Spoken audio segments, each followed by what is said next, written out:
You just walk through the door. And there they are, tail spinning like a helicopter blade, eyes shining. Your four-legged best friend proudly drops a soggy, waterlogged, stuffed hedgehog at your feet. Adorable, sure, but is this really just an invitation to play? One dog trainer in London says, absolutely not. This behavior might actually be a sign your dog is stressed. Why would such a sweet gesture hide something so opposite? The answer at the end of this video will change the way you look at that toy forever. The moment you step through the door, your dog's heart starts racing. Their tail goes wild. Their whole body seems like it can't hold in the excitement. In that rush of emotion, a lot of dogs will grab whatever's closest to ball, a stuffed animal, as a way to burn off all that pent-up energy. It's not so different from a person fidgeting or laughing too hard when they're overwhelmed with feeling. For dogs, keeping their mouth busy helps them cool down emotionally and greet you politely instead of jumping all over you or barking their head off. You've probably seen the signs. They circle around before dropping the toy, their tail wags in fast little bursts, and half the time they won't even let go of it. They'd rather parade around and show it off. For dogs, greeting you with a toy is sometimes just a celebration. The toy's just a prop. But if this were just a burst of excitement, why would it happen so consistently, every single time? Part of the answer is written into their DNA. Dogs have a built-in instinct to carry objects back, one that traces all the way to their wolf ancestors, where carrying things home was tied to hunting and pack rituals. The American Kennel Club notes that retrieving breeds have an innate drive to pick up objects and bring them back. It's less something they learn and more something they're born with. But instinct only explains why dogs like carrying things around. It doesn't explain why they choose to bring it to you, instead of stashing it away or playing with it alone. This is where science has a more interesting answer than instinct alone. In 2000, researchers in the UK, Nicola Rooney, John Bradshaw, and Ian Robinson published a study comparing how dogs play with other dogs versus how they play with people. They observed 402 dogs out on walks, surveyed more than 2,500 owners, and had 12 adult Labrador retrievers play with both a dog and a human, centered around a toy. The results were clear. When playing with a human, dogs were far more likely to give up possession of the object, actively present it, and hand it over much more than they ever did while playing with another dog. In other words, playing with a person and playing with another dog are two completely different languages. And in the language reserved just for humans, yielding and offering the toy is the whole point. Back in the world of wolves, sharing food was a way to build trust within the pack, not to compete over resources. Rooney and her colleagues found something similar happening in our dogs at home. When they're with a person, that instinct to hold tight to an object gives way to something far more cooperative, actively offering it, actively inviting interaction. Torsten Benke, a dog trainer in Hamburg with more than 20 years of experience, puts it in plain terms. That's exactly what you want in a dog. According to him, dogs are social creatures shaped by thousands of years, living alongside humans, wired to cooperate, and many of them learn that bringing something to their owner earns a positive response, whether that's a warm look, a kind word, or a shared game. You're not just receiving a gift. You're watching your dog shift out of pack mode and into teamwork mode simply because you're there. And this isn't something they do for just anyone. With strangers, with other dogs, that instinct to hold on tight to an object stays fully intact. It only disappears with you.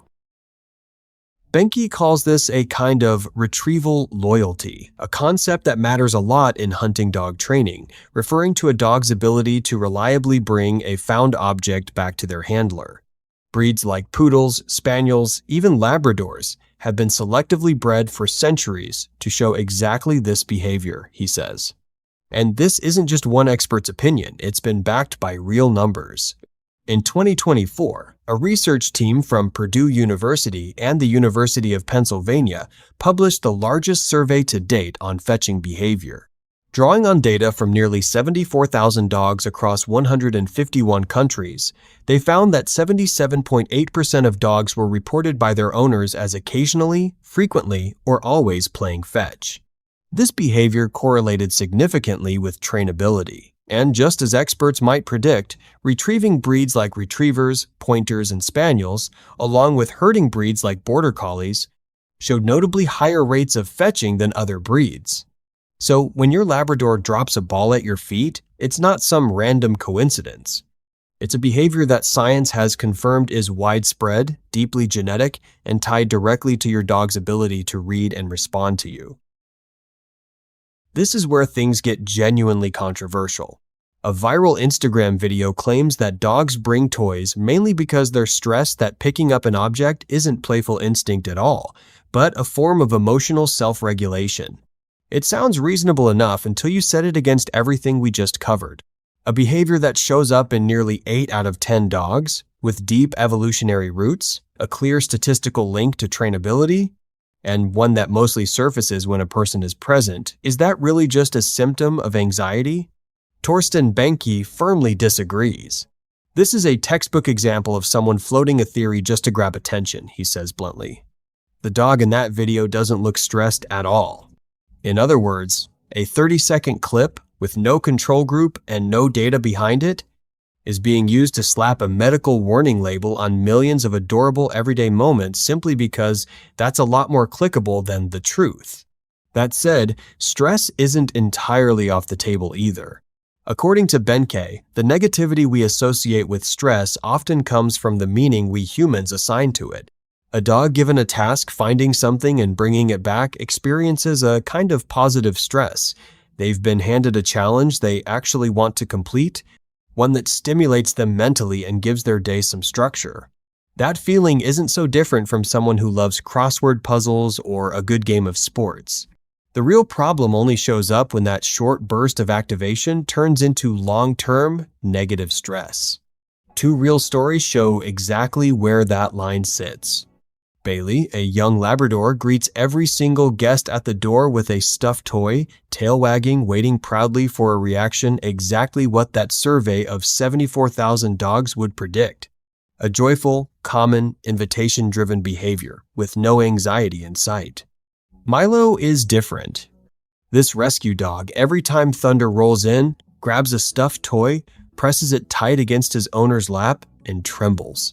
This is one of those rare cases where the stress theory actually holds up, and it's not hard to tell because Milo shows other signs too: panting without any exertion, a hunched posture, full body shaking.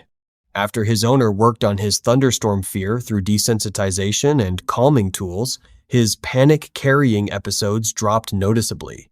Bailey and Milo do the exact same thing, but one is a joy that science has confirmed is common, and the other is an exception, complete with its own set of warning signs. So if you're genuinely worried about your dog, don't look at the toy. Look at their breathing, their tail, their posture. The difference between joy and anxiety was never in the behavior itself. It's always been in the full context around it. So back to the question we opened with. Does that sweet little gesture really hide stress underneath? Based on everything science has shown us, from the distinct way dogs yield objects when playing with humans, to the nearly 78% of dogs who happily fetch on a regular basis, the answer, for most dogs, is no. For the vast majority, it's instinct. It's an invitation to connect. It's joy they simply can't hold in. But positive stress is real, and for a small number of dogs like Milo, that toy really is an emotional life raft. The difference comes down to whether you're willing to actually watch your own dog's body language instead of taking a 30-second social media video at face value. So next time your dog drops that toy at your feet, look at their eyes, their tail, and everything happening around them. Then ask yourself, is this an invitation or a cry for help? But either way, one thing never changes. Out of their entire world, you're the only one who gets that gift. Most of the time, the answer will make you smile.